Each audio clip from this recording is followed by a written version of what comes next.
தோழமை யூடியூப் சேனலின் நட்புகளே அனைவருக்கும் எனது வணக்கத்தை தெரிவித்துக் கொண்டு,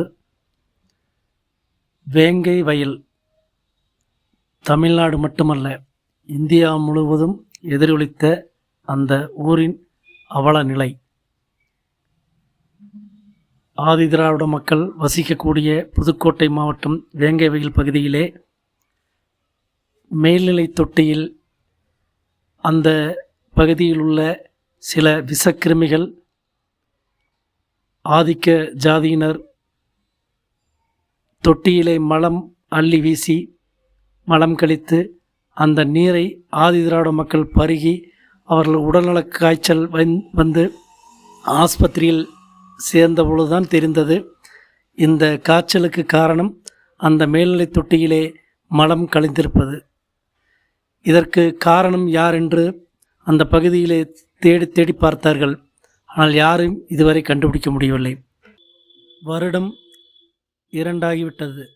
இதுவரை பல்வேறு காவல்துறை அதிகாரிகள், கமிஷனர் உட்பட ஒரு குழு அமைத்து அந்த விசாரணையை மேற்கொண்டார்கள். ஆனால் இன்றைய வரைக்கும் அதற்கான பலன் கிடைக்கவில்லை. இதற்கு காரணமும் தெரியவில்லை. ஏனென்று கேட்டால், அங்கே அரசியலாக கட்சிகளாக இதை செய்யவில்லை, சாதிகளாக தாழ்த்தப்பட்ட ஜாதியினரை அடக்கி ஒடுக்கி வைக்கக்கூடிய ஆதிக்க ஜாதியினர் மனநிலைதான் இதற்கு காரணம். இதற்கு எல்லா கட்சியினரும் அதில் அடக்கம். இதை எதிர்த்து எல்லோரும் குரல் கொடுத்தார்கள், போராடினார்கள். ஆனாலும் இன்று வரை அதற்கு ஒரு பலன் கிடைக்கவில்லை. இது தமிழ்நாட்டில்தான் நடக்கிறதா, பெரியார் மண்ணில் தான் நடக்கிறதா என்ற ஒரு அச்சமும் நமக்கு வரத்தான் தோன்றுகிறது.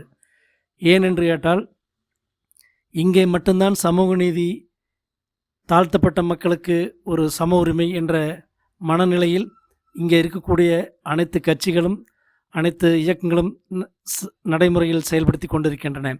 அப்படிப்பட்ட இந்த சமூக நீதி காத்த இந்த மண்ணிலே இப்படி ஒரு நிலைமை இருப்பதை இன்னும் நினைத்தால் கஷ்டமாகத்தான் இருக்கிறது. நாங்கள் கேட்பதெல்லாம் பிரச்சனைகள் நடப்பது வழக்கம்தான். ஆனால் அதற்குரிய கயவாளிகளை கண்டுபிடித்து தண்டனை கொடுக்க வேண்டும். அப்பொழுதுதான் இன்னொரு பக்கம் இதுபோல் நடக்காது என்பதுதான் எங்களுடைய கோரிக்கை. இதை தமிழக அரசும் சம்பந்தப்பட்ட காவல்துறையினரும் உடனடியாக, காலதாமதம் அதிகமாகிவிட்டது, இனியும் தாமதிக்காமல் அதை கண்டுபிடித்து அவர்களுக்கு உரிய தண்டனை வழங்குமாறு, வாங்கித் தருமாறு உங்களை அன்போடு கேட்டுக்கொள்கிறோம்.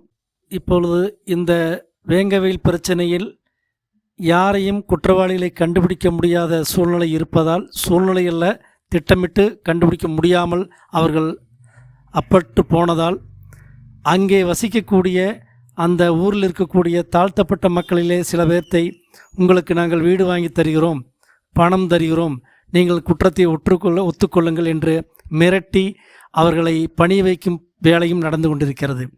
இதெல்லாம் உண்மை குற்றவாளிகள் தப்பிக்க வரும், ஏதாவது ஒரு வகையிலே ஒரு ஏழை எளிய மக்களை சிக்க வைத்து அவர்களுடைய பணப்பிரச்சனையை தீர்ப்பதற்காகவும் செய்யக்கூடிய ஒரு வேலையாகத்தான் இருக்கிறது. இதெல்லாம் ரொம்ப கொடுமையான விஷயம்.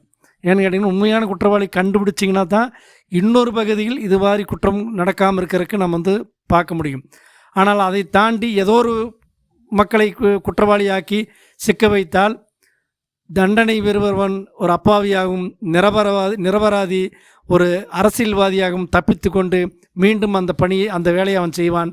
அதில் கொஞ்சம் கவனம் எடுத்து அரசு துரிதமாக செயல்பட வேண்டும் என்று அன்போடு கேட்டுக்கொள்கிறோம். நன்றி, வணக்கம்.